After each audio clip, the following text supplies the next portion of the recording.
Olá, povo de Deus! Estamos iniciando a nossa live das 20 horas em ponto. Estamos estudando o livro do Apocalipse, estamos no módulo de número 8, a última parte desse módulo, as nações, o último personagem do Apocalipse que nós vamos apresentar. Ontem nós paramos quando nós falamos a respeito de Roma e sua influência política. Nós já havíamos falado da Grécia e a sua influência religiosa. Agora vamos fazer esse quadro situando Roma com a sua influência política. E eu quero ver se eu consigo expressar aqui a transição ou o impacto do cristianismo, mas também a abertura do cristianismo para a forma de pensar que vai acontecendo no mundo à medida em que o tempo avança. Roma estabeleceu o seu poder imperial. O seu poder imperial, ele foi dividido em primado, principado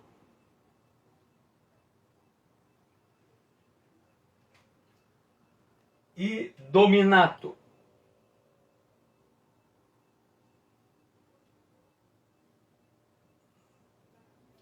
Desde a fundação de Roma até o momento em que ela é dissolvida, porque ela não foi conquistada, ela simplesmente foi desaparecendo ao longo da história, nós tivemos o principado e o dominato.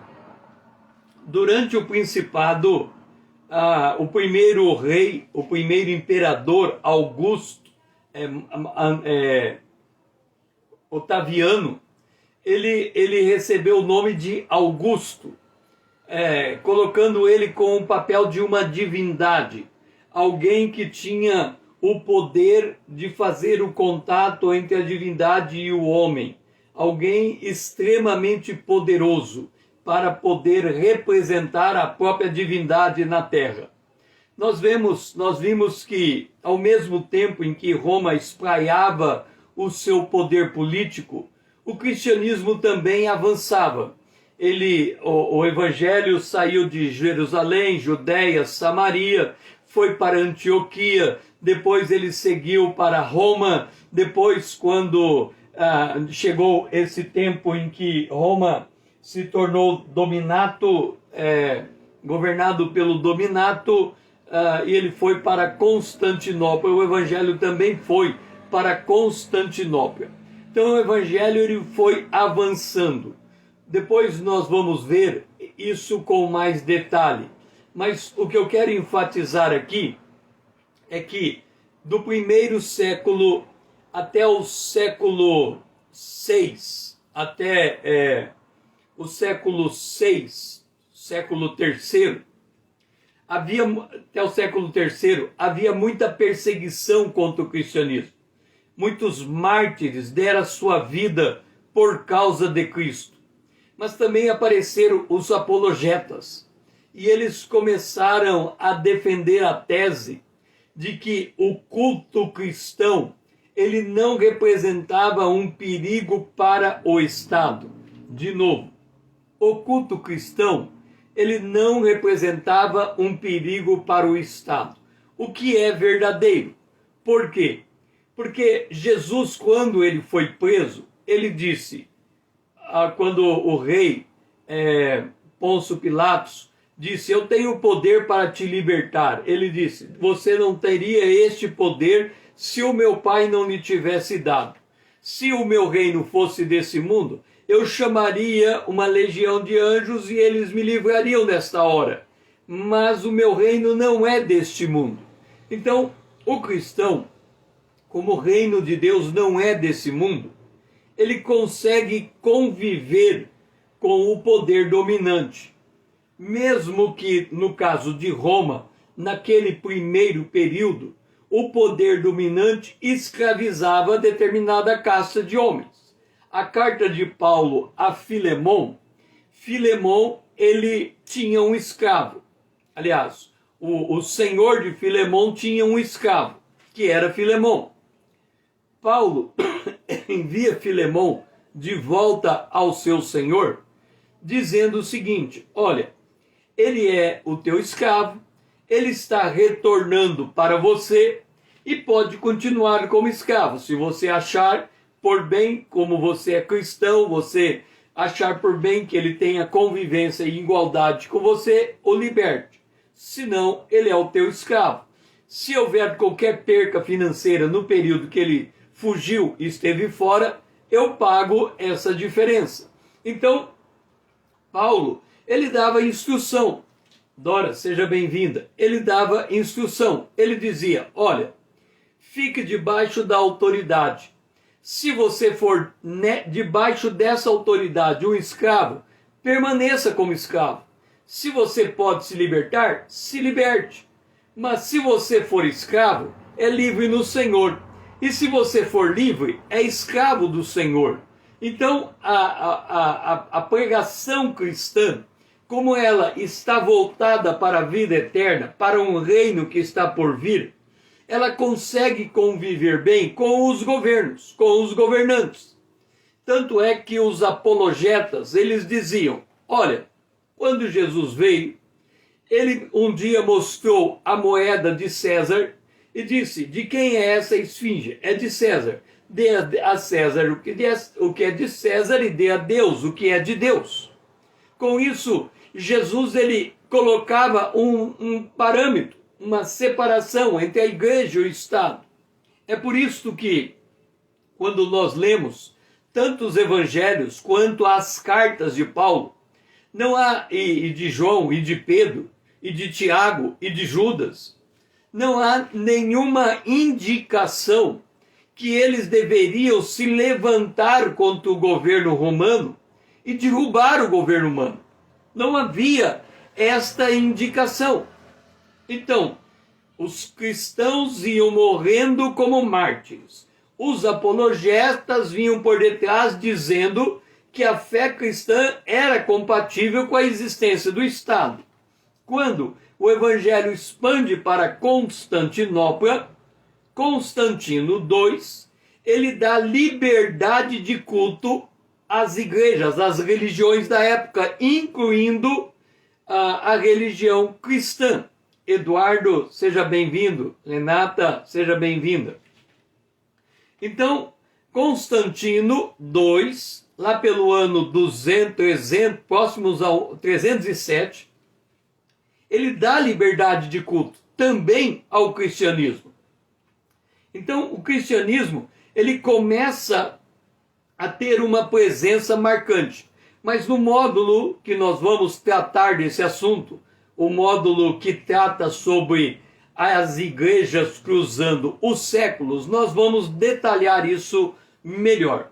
O que eu quero chamar a atenção é que quando os apologetas eles começam a defender, ou eles defendem com muita veemência, que há uma compatibilidade do culto cristão com o Estado, ao ponto do Estado se tornar livre, o que acontece?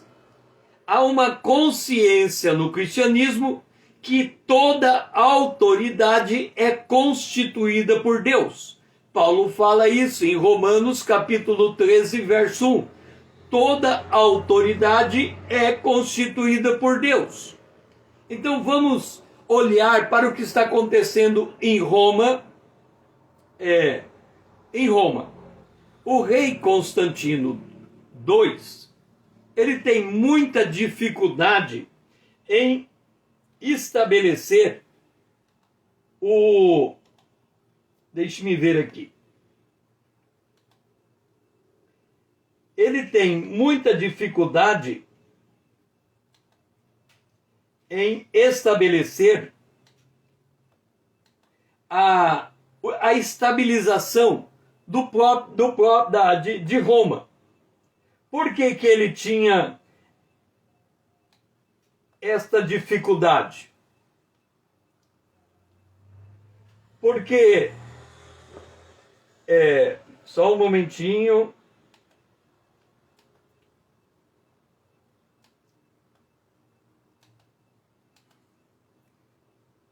Só um momentinho.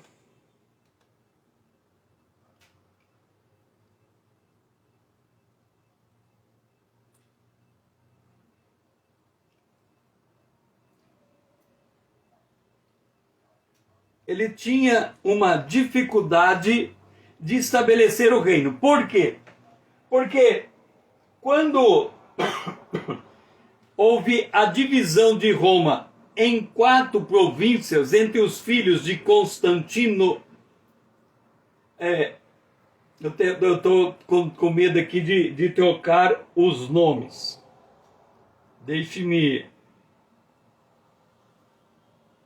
voltar aqui para que eu não troque os nomes.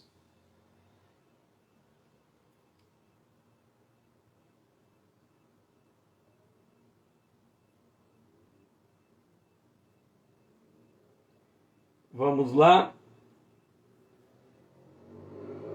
Quando Constantino ele promulga, quando Constantino estava reinando, ele era um dos filhos do imperador que havia falecido.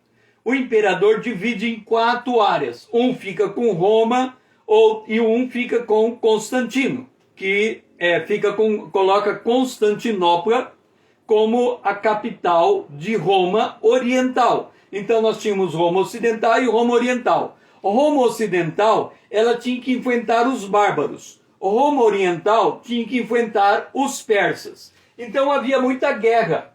E na região da Armênia, eles tentaram fazer um acordo diplomático para que ele pudesse reunir força contra os persas no Oriente e no Ocidente, para que ele tivesse uma condição de ir ao Ocidente e ajudar o seu irmão, que veio a falecer antes dele conseguir ajudar o seu irmão no Ocidente. Enquanto está acontecendo aquelas guerras e vai estabilizando o reino de Roma, o Império de Roma, eles vão implantando uma clara divisão entre os militares e os civis. Eles têm que implementar a administração do reino. Então, ao longo de um longo período, que vai do ano 321 até o ano 476, Roma vai se estabelecendo como um governo que tem, de um lado, os militares, de outro lado, a administração civil, que é o que acontece hoje no mundo ocidental. O mundo ocidental, e nós tivemos há pouco no Brasil uma crise na instância militar. Por quê? Porque no meio, entre os serviços, na área do serviço público, nós temos de um lado o Exército, a Aeronáutica e a Marinha, e nós temos do outro lado os civis comandando diferentes áreas. Assim também naquela época começa a haver esta divisão. E a partir do momento em que há uma divisão, em que o Estado começa a administrar mais de perto a atividade civil, ele também vai regulando essa atividade civil. E à medida que essa regulamentação da atividade civil vai aumentando, vem a questão: qual é o papel da igreja na comunidade civil? E aí nós temos no início de uma separação entre o que é Estado e o que é igreja. Quando Constantino faz todo esse movimento, na época, um dos templos pagãos mais conhecido era aqueles que tinham uma ascendência egípcia. E eles viviam ou dependiam de subsídio governamental. À medida que a crise vai aumentando e a necessidade financeira do Estado também vai aumentando, aquele subsídio aos cultos, principalmente aos cultos de ascendência egípcia, eles vão diminuindo. E à medida que eles vão diminuindo, a igreja cristã vai tomando conta.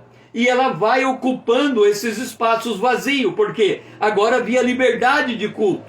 Depois de uma determinada época, se começa a construir catedrais e também templos pagãos passam a ser local de culto dos cristãos. E o que vai acontecendo aqui? A autoridade constituída por Deus, a igreja com liberdade de culto, e a igreja ela passa a sentir na responsabilidade de confirmar a autoridade do imperador. Note, a Bíblia diz que Deus constitui toda a autoridade. Não é a igreja a constituidora desta autoridade. A igreja cabe respeitar a autoridade constituída por Deus. Só que com o passar do tempo, a igreja passa a referendar essa autoridade. Ela começa a crescer tanto e ter tanta influência que ela referenda essa autoridade. Vai acontecer na Idade Média, quando a Igreja Católica ela assume uma projeção e ocupa o espaço deixado pelo Império Romano, que deixa de existir a partir de 476. Quer dizer, à medida que o Império Romano vai desaparecendo, o poder da Igreja Católica vai aumentando e ocupando o espaço que era devido ao Império Romano, ao ponto dela assumir grandes extensões de terra, grande poder financeiro. Então, nessa situação, o que é que nós estamos colocando aqui? É que, quando nós falamos da influência da filosofia, o cristianismo entra com a religião. Quando nós falamos da influência política, o cristianismo entra com a influência da religião, olhando do ponto de vista político, como também ele olharia do ponto de vista filosófico ou teológico, ok? O que eu estou dizendo aqui? É que à medida que a igreja vai crescendo, as fronteiras que separam a igreja do Estado vão diminuindo. Um intervém na vida do outro. Quer o Estado intervém na vida da igreja, quer a igreja intervém na vida do Estado. E aí passa a não ficar muito claro qual é o verdadeiro evangelho. Por quê? Porque o evangelho, ele vai se amoldando, ele vai se ajustando às realidades do momento, à situação política do momento. Então, o que nós temos? Uma igreja primitiva, pujante, crescente, até o final do século I. Quando começa o século II, a igreja está passando por grande perseguição. À medida que ela passa por perseguição, há um senso de depuração, porque nesse senso de depuração, ela consegue manter a sua influência, a sua pureza teológica nesse processo de depuração. Por quê? Porque ser crente é risco de vida. Só vai assumir a identidade cristã aquele que de fato é cristão. Mas à medida que a igreja ganha o beneplácito do Estado, à medida em que a igreja ganha espaço de liberdade, ela tem que conviver com o contrário. Ela tem que conviver com os outros poderes constituídos. E aí ela tem que criar uma forma de coexistência pacífica entre as partes. Então, o que vai acontecer? Antes, havia o poder imperial. Ele se desloca agora para o poder papal. O Papa passa a ter o papel que o Império Romano ocupava antes. E o ser humano, nós devemos lembrar que o ser humano, ele tende à corrupção, ele tende à depravação. Então, ao mesmo tempo que se está lutando para manter a integridade do movimento cristão, o mundo em volta está entrando num processo de corrupção, num processo de crise, num processo de perda de identidade, num processo de perda de referência. E a igreja vai assumindo este papel.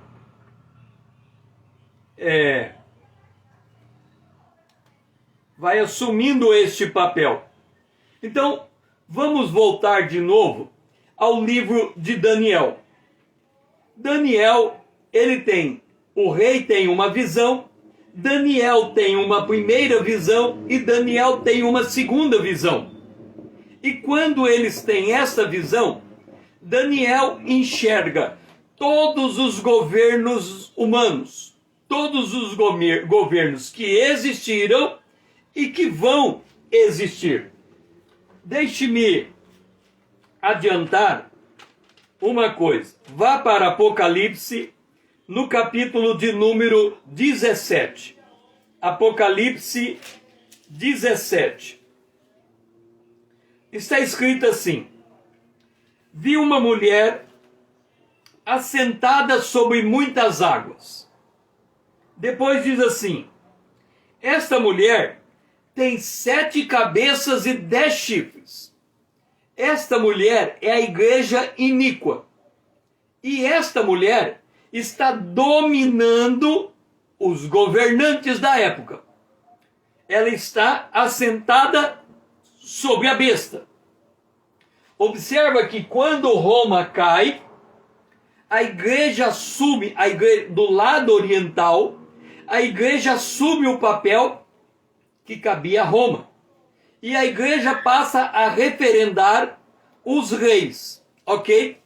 Mas o que eu quero chamar a atenção aqui é o seguinte: esta besta, a besta escarlate, ela tem 7 cabeças.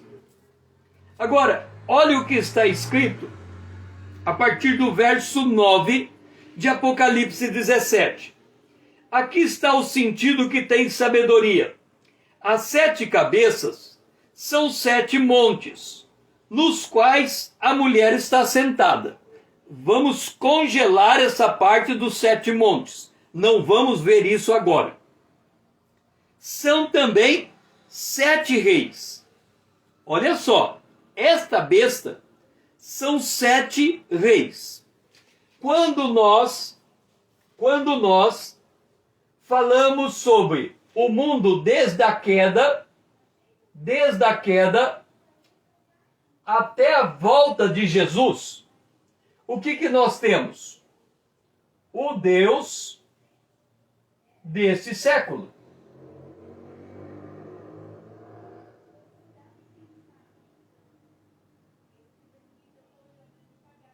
O Deus desse século, ok?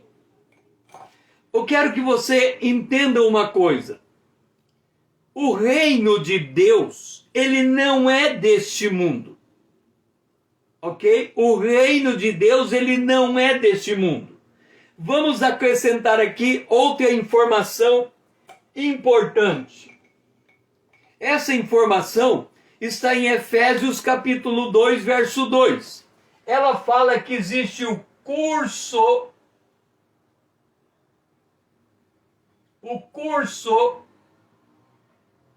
deste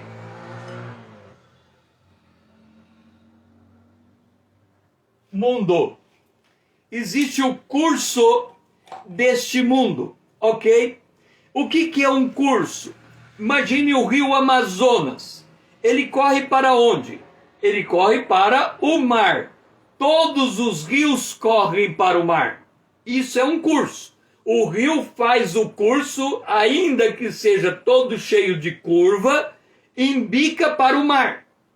Então, tudo que acontece nesse mundo vai para o mar. Ok? Então, vamos pôr aqui.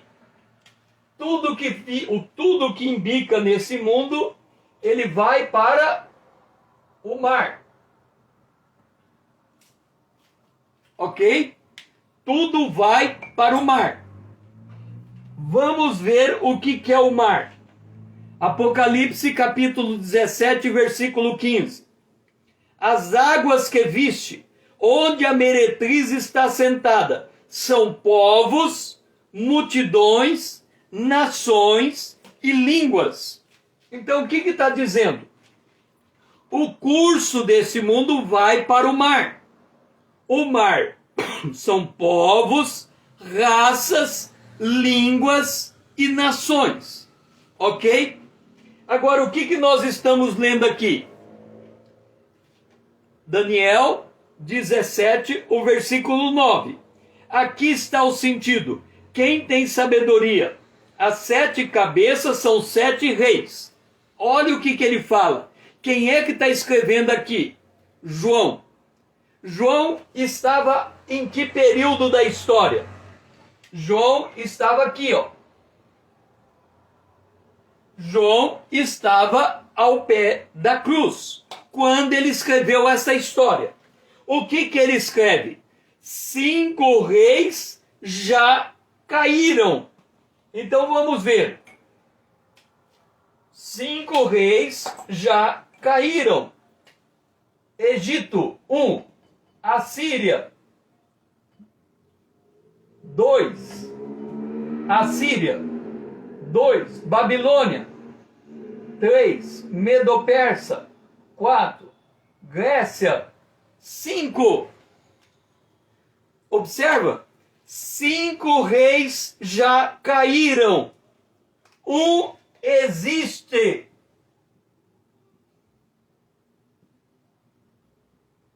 Um existe.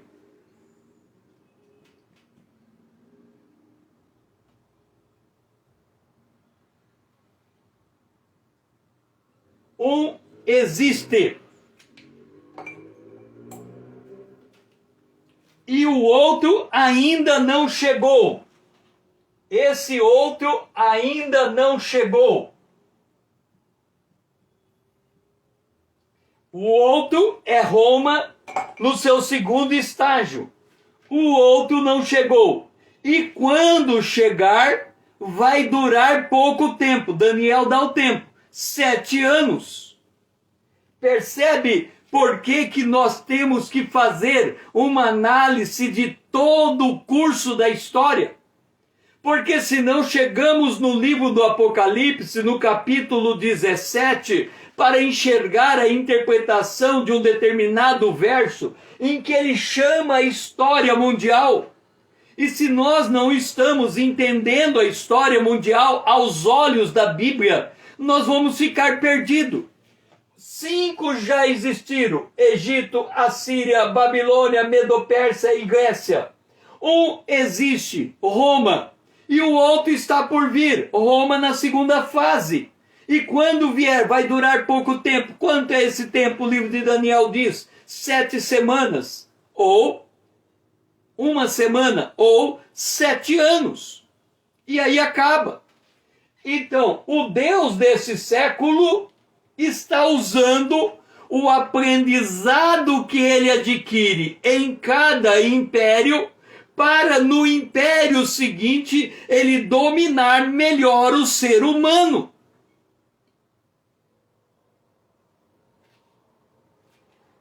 Percebe isto? Deixe-me colocar de uma maneira mais simples para você entender, e é importante nós entendermos isso. Porque o cristão colocou na cabeça dele, muito cristão, por não conhecer a palavra profética, colocou na cabeça dele que se ele tiver um presidente cristão, os problemas da terra estão resolvidos. E a igreja vai ter liberdade de culto. E a igreja vai viver melhor. Entenda uma coisa. Nós tivemos muitos governantes no Brasil. Tivemos muitos governantes no Brasil. Vamos pegar ali. Aconteceu a ditadura militar, aquele período todo. Depois teve a redemocratização. E nós temos uma sequência de presidentes. Ok? Ok. Lá na década de 70, os bancos não eram informatizados.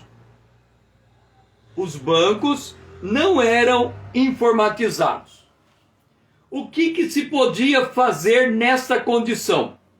Você tinha numa cidade 2 agências bancárias. Você pegava e recebia um cheque de 30 mil reais. Você depositava na agência. Aí você ia lá e sacava o dinheiro. Acontece que você depositou o cheque teu da outra agência. Você tinha conta bancária em 2 agências. Você pegou o cheque da agência A e depositou na agência B.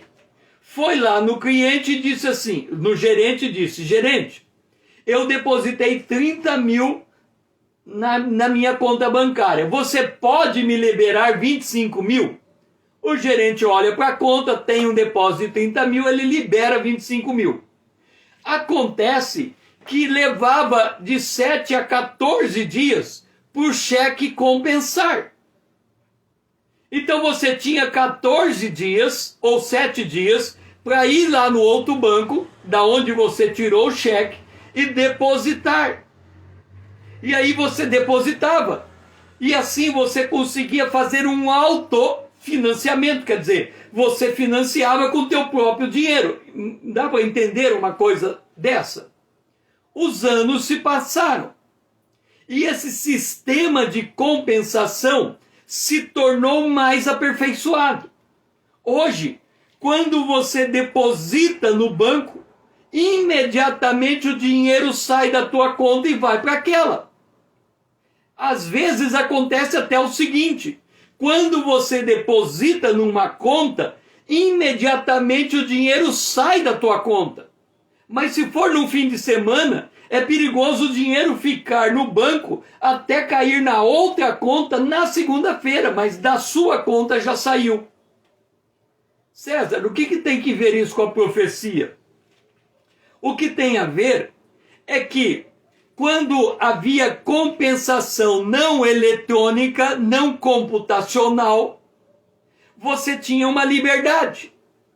Quando passou a ter uma compensação computacional imediata, a liberdade deixou de existir. E você tem agora a movimentação de dinheiro no instantâneo controle do banco. O que o governo está fazendo? À medida em que este instantâneo governo, essa operação instantânea está acontecendo, o governo, através do imposto de renda, ele está pedindo para que o banco envie para ele a movimentação financeira, a movimentação de cartão de crédito. Então, quando essas informações chegam no imposto de renda, aquilo que você faz e não declara no imposto de renda passa a ser rastreado pela tua movimentação em cartão de crédito. Então, o cerco vai fechando. Vai chegar um ponto que já acontece nos Estados Unidos, que toda movimentação financeira instantaneamente chega na Receita Federal. O que significa isso? Que toda movimentação financeira está sob o escrutínio e o controle do Estado. Da onde que vem esta carga de ensinamento do Estado entender que ele tem que controlar a sua vida cada vez com maior precisão? De Roma? Porque quando Roma separa o mundo militar do mundo econômico, ele gera uma estrutura e esta estrutura vai governar, vai contribuir para monitorar a situação financeira do cidadão. O que eu estou dizendo? É que quando você olha para um governo que foi eleito agora, como nós temos um governo que foi eleito alguns anos atrás, está entrando no 2º ano de governo, me parece. Aí ele formula uma lei, você pensa que a lei nasceu naquele governo. Mas na verdade aquela lei, ela está nascendo das experiências dos governantes até aquela hora. O que eu estou dizendo com isso? Que o Deus desse século, ele usa o aprendizado milenar para dominar os governantes. Quando você olha para o número chamado 666, em que as pessoas estão preocupadas como que ele vai ser na testa ou na mão, o que nós temos que entender, independente da forma como o número será gravado, caracterizado, é que aquele número diz o seguinte: quem não tiver aquele número não pode comprar e não pode vender. Significa que para aquele número existir num dado momento do tempo, tudo tem que ser informatizado. E o que aconteceu quando você olha para esta pandemia, por exemplo? Você vai dizer: ah, César, a pandemia, ela desestruturou o sistema econômico. É verdade. Ela desestruturou o sistema de saúde. É verdade. Ela desestruturou o sistema industrial. É verdade.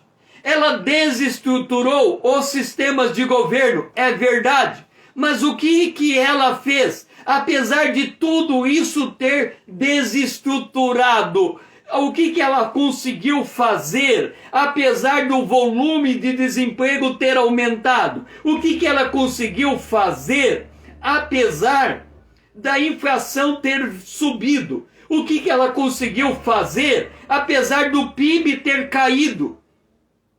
As pessoas que viviam na informalidade, elas precisavam receber sustento para poder comer. O que acontece, por exemplo, no Brasil da noite para o dia? De 40 a 60 milhões de pessoas que antes não tinham o seu registro no Estado, não tinham o seu CPF, passaram a ter esse número para que por meio desse número pudesse retirar uma contribuição do Estado para aquela hora de agonia. Quando isso passar, se algum dia voltar ao normal, todas essas pessoas agora estão no banco de dados do Estado. Por que acontecem essas coisas? Porque o curso desse mundo exige que o ser humano seja monitorado em todas as esferas da sua vida. E o que está acontecendo hoje? Observa um detalhe. Eu me lembro, eu nasci na década de 60, eu comecei a ler livros na década de 70, 10 anos, na década de 70, 75, 15 anos, 15 anos. E os livros que eu lia naquela época tratavam de fatos relativos à Segunda Guerra Mundial. E um dos livros que eu li, eu não me lembro o nome do livro, esse livro contava as histórias reais da contra-espionagem inglesa. Quando estourou a Segunda Guerra Mundial, a Alemanha enviava para a Inglaterra espiões disfarçados. Esses espiões entravam e eles precisavam de endereço dos outros espiões infiltrados na Inglaterra. E aí, quando ele chegava no aeroporto, ou no porto, ou com ônibus, ele tinha na mala dele um dicionário inglês-alemão. O que você espera de um dicionário inglês-alemão? Que você leia a palavra em alemão, que você leia a palavra em inglês e que você descubra o significado daquela palavra. A contra-espionagem inglesa pegou aquele dicionário e falou: não faz sentido este homem entrar na Inglaterra com um dicionário.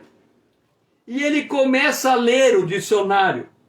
Mas é um dicionário normal, não tinha nada de errado com aquele dicionário. E ele vai lendo página por página. O dicionário não tinha nada de errado. Ele continua lendo página por página. Aí ele percebeu que na página de número 23 tinha uma letra negritada, E ele continuou lendo. E aí ele viu que na página 29 tinha outra letra negritada. E ele continuou lendo. Aí ele viu que a página 43 tinha outra letra negritada. Aí ele falou: pera lá, por que cada página de tempo em tempo aparece uma letra negritada? Ele pegou cada letra e começou a juntar uma na outra.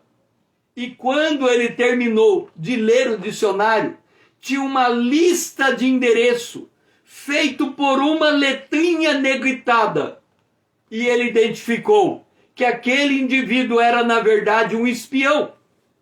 E ele prendeu o espião, porque o espião estava com aquelas informações e querendo entrar dentro da Inglaterra. Então havia essa contra-espionagem. Hoje, nem a contra-espionagem precisaria nos investigar, como também quem é espião ou quem é espião precisaria ser investigado. Por quê? Porque hoje nós já entregamos tudo na rede social. Nós entregamos o nosso endereço, nós entregamos, fica ligado o sensor de GPS dentro do celular. Toda a movimentação que você faz na cidade está registrada pelo celular, mesmo que você desligue. Tem estudos que indicam que ainda assim o celular continua funcionando com GPS.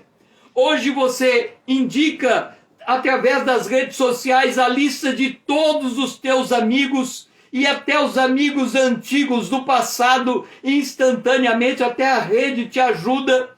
Hoje você coloca o teu endereço, o teu lugar de férias, hoje você coloca o teu prato de comida, hoje você coloca a hora que você dorme, a hora que você acorda. Tudo isso está registrado nas redes sociais.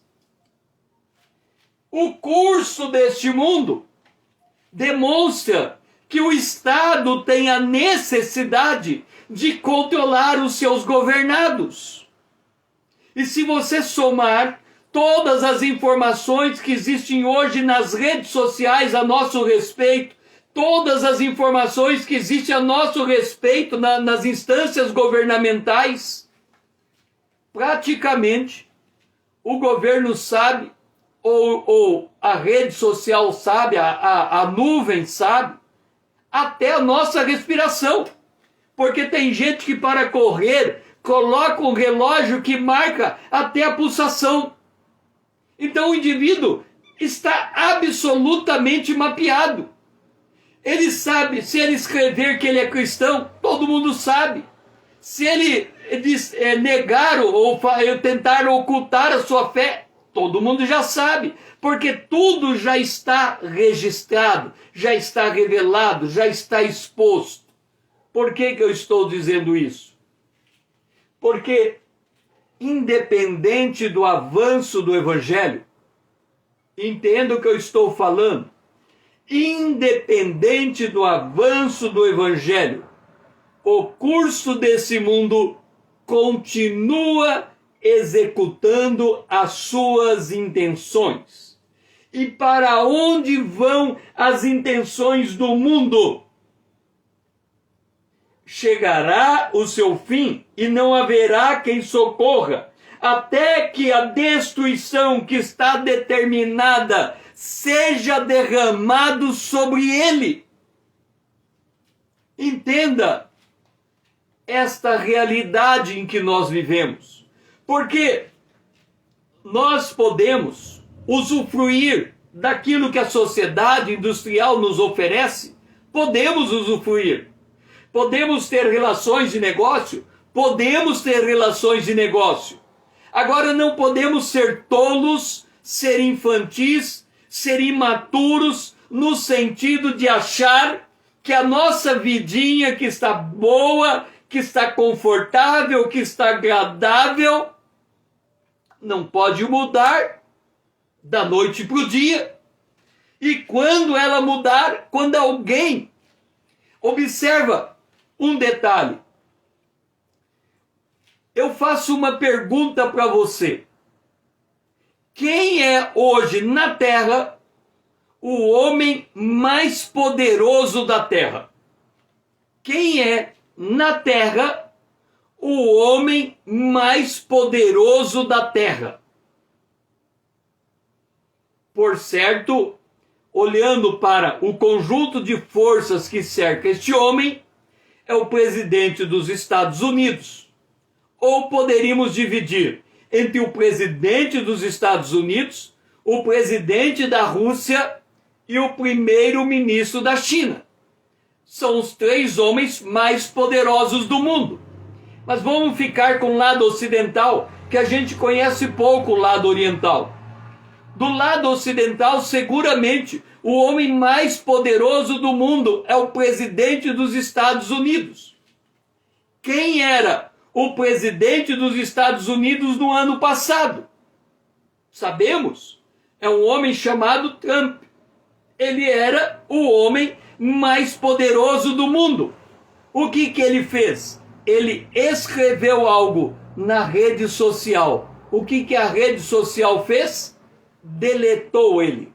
Até hoje, saindo da presidência, ele não recuperou a sua conta, porque a rede social apagou ele. Ora, se o homem mais poderoso do mundo pode ser apagado por um aperto de mão, por um toque de dedo, quanto mais nós mortais.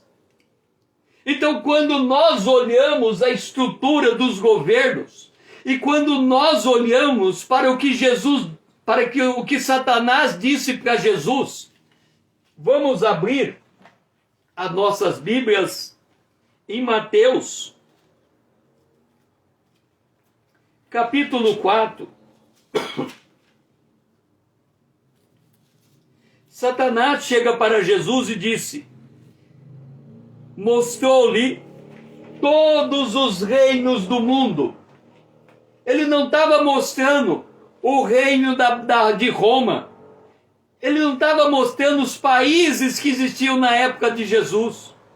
Ele estava mostrando o reino do Egito, o reino da Síria, o reino da Babilônia, o reino Medo-Pérsia, o reino da Grécia, o reino de Roma. E ele disse para Jesus, estes reinos, eu te dou, se você prostrado me adorar. O Deus desse século tem na sua mão, em certa medida, medida dada por Deus, medida permitida por Deus, ele tem, em certa medida, o controle dos governos mundiais.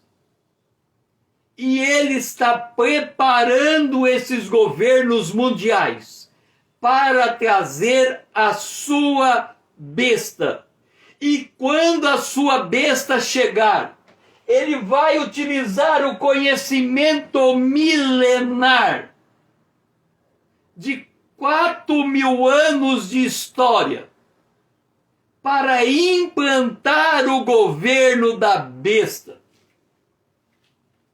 É por isto, entenda estas coisas, que as sociedades ocultistas, elas estudam os livros históricos até a raiz da história. Certa feita, eu fui em um homem de uma sociedade ocultista.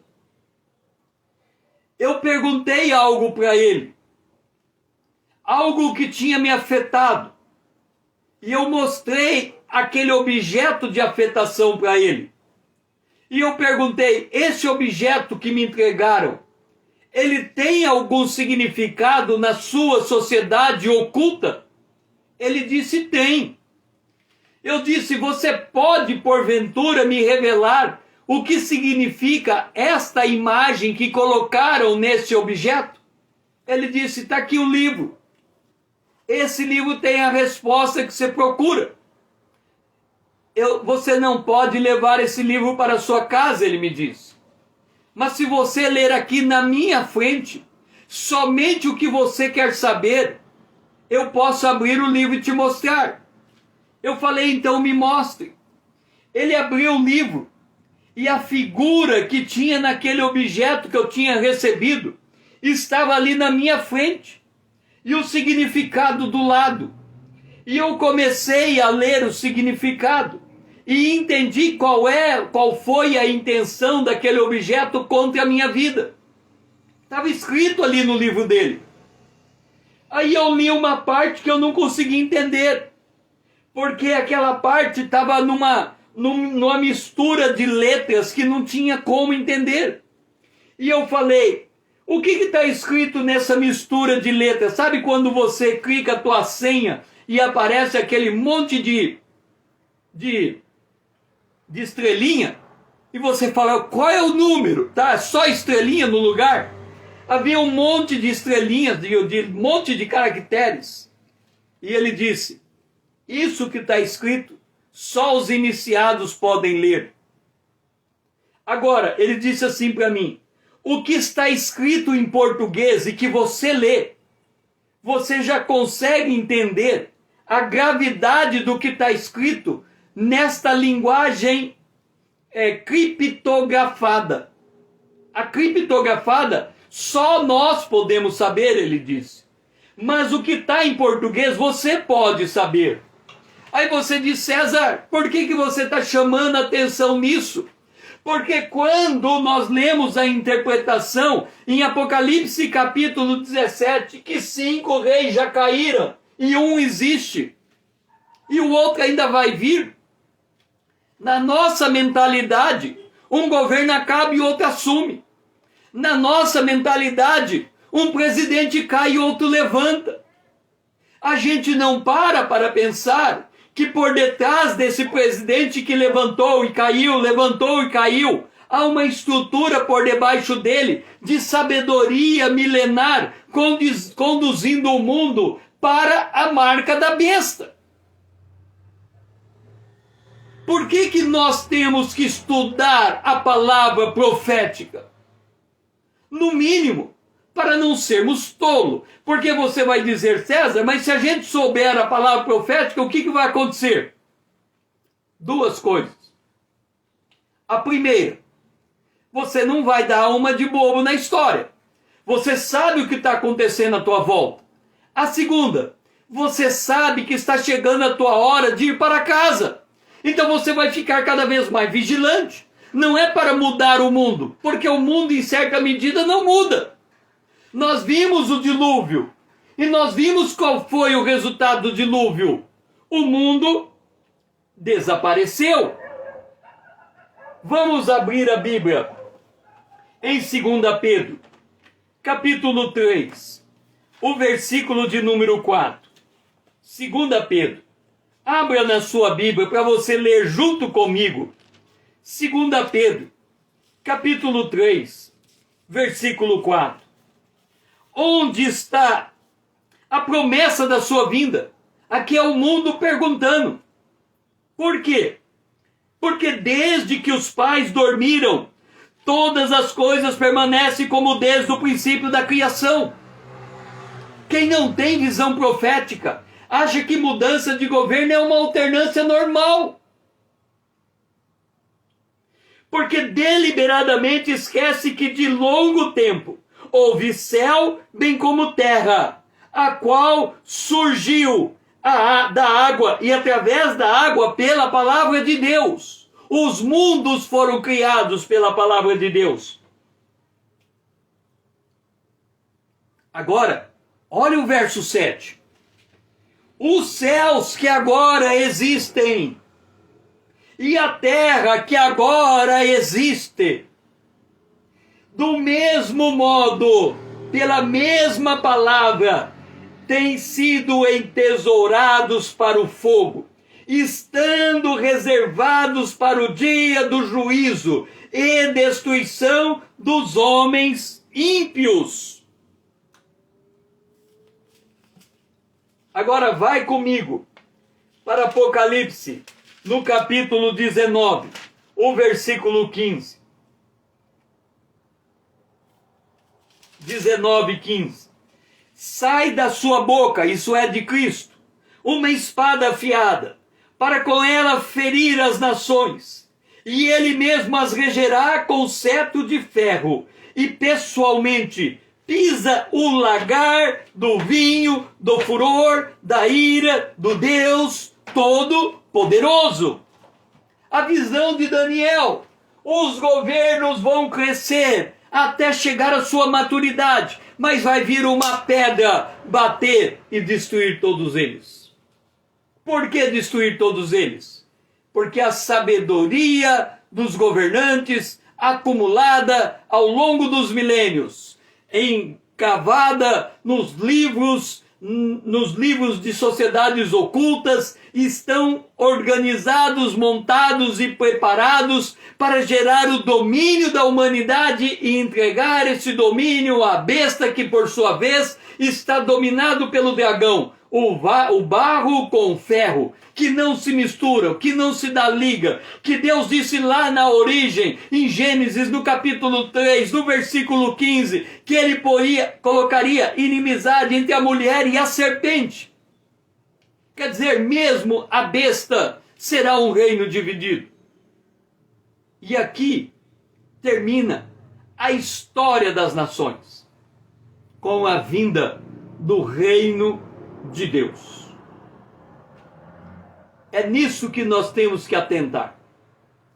Nós temos que perceber que o movimento das nações está no curso deste mundo. Porque o Deus desse século, ele domina os homens de geração em geração. Os homens caídos, com dois propósitos. O primeiro, estabelecer o seu poder religioso. O segundo, estabelecer o seu poder político. Levanta governo, cai governo, levanta governo, cai governo, e estes poderes vão continuando a montar uma amálgama, um controle, uma capilaridade, uma capacidade de interferir no governo humano. Por 10 anos, eu fui secretário municipal. Eu atuei na área do desenvolvimento econômico, eu atuei na área do planejamento, eu atuei na área da administração e também fui secretário municipal de finanças ou de fazenda. Enquanto secretário, eu vi ser liberado muitos alvarás de funcionamento. Eu nunca imaginei que chegaria o dia que esse mesmo alvará entregue para funcionar poderia ser utilizado para não funcionar, para fechar o comércio por causa de uma pandemia. Eu só não estou dizendo que é certo e nem estou dizendo que é errado. Eu estou dizendo que o poder estava ali o tempo todo, mas eu não tinha imaginado um dia utilizando esse poder não para deixar um comércio aberto, mas para deixar o comércio fechado. As leis humanas, elas são montadas em princípio para o nosso benefício, mas elas também funcionam como uma armadilha. porque os governos desse mundo vão entregar o seu poder à besta. Aqui termina o último personagem profético. Agora, nos próximos módulos, nós vamos ver as coisas como elas são. Uma outra parte da revelação de João. Foi muito bom, Dora, Eduardo, Renata, ter vocês aqui junto comigo nesta noite. Se você ainda não está me seguindo no Instagram, me ajude a tornar essa conta significativa, porque todo dia, se o Senhor nos permitir, às 20 horas em ponto, estamos descortinando o livro do Apocalipse. Pegue esse aviãozinho, marque todos os seus amigos, mande esse vídeo, me ajude a despertar o povo de Deus para esta última hora. Porque, conhecendo a verdade, ela nos liberta. O povo de Deus tem sofrido porque lhe faltou conhecimento. O meu objetivo é compartilhar o conhecimento da palavra de Deus de forma mais detalhada possível, para ir apresentando os textos bíblicos, para que você possa conseguir, a partir deles, desenvolver o teu próprio raciocínio. Eduardo, obrigado também. E eu faço aqui a oração de Paulo em Romanos 15, o versículo 30 a 33, a minha oração. Rogo, irmãos, por nosso Senhor Jesus Cristo e pelo amor do Espírito, que vocês lutem juntamente comigo nas suas orações por mim a Deus, para que eu seja livre dos rebeldes e que esse meu ministério na internet seja aceitável aos santos, a fim de que pela vontade de Deus eu chegue até vocês com alegria e possa entre vocês recobrar as minhas forças. E o Deus de paz seja com todos vocês. Amém. Que vocês tenham um restante de dia abençoado na presença de Deus. Que o Senhor seja louvado. Até amanhã, às 20 horas em ponto, se o Senhor assim nos permitir.